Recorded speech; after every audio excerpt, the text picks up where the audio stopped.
کیونکہ ان کے ساتھ نسبت تھی، نصیر ملت تھی، نصیر الدین نصری علیہ الرحمۃ کے ساتھ خصوصی ان کے ساتھ بڑی شفقتیں تھے۔ تو نصیر ملت نصیر علیہ الرحمۃ کو کون نہیں جانتا؟ ان کا ایک شعر میں آپ کی نظر کرتا ہوں، پھر دعا کرتا ہوں۔ نور آنکھوں میں تو چہرے پہ اجالے ہوں گے، سبحان اللہ۔ مجھ سے قبل جا کر قاری محمد یاسر آوان صاحب والدین کے حوالے سے ایصال ثواب کے حوالے سے گفتگو کر رہے تھے۔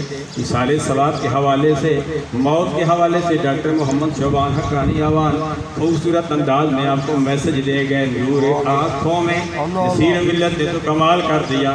الحمدللہ ہم اہل سنت والجماعت، ہم کلمہ پڑھنے والے، لا الہ الا اللہ محمد رسول اللہ، دنیا میں جب زندہ ہوتے ہیں تب بھی ہمارے چہرے پہ نور ہوتا ہے، جب دنیا کو چھوڑ کے چلے جاتے ہیں تب بھی ہمارے چہروں پر نور ہوتا ہے۔ سبحان اللہ۔ آنکھوں میں تو چہرے پہ اجالے ہوں گے، مصطفیٰ والوں کے انداز نرالے ہوں گے۔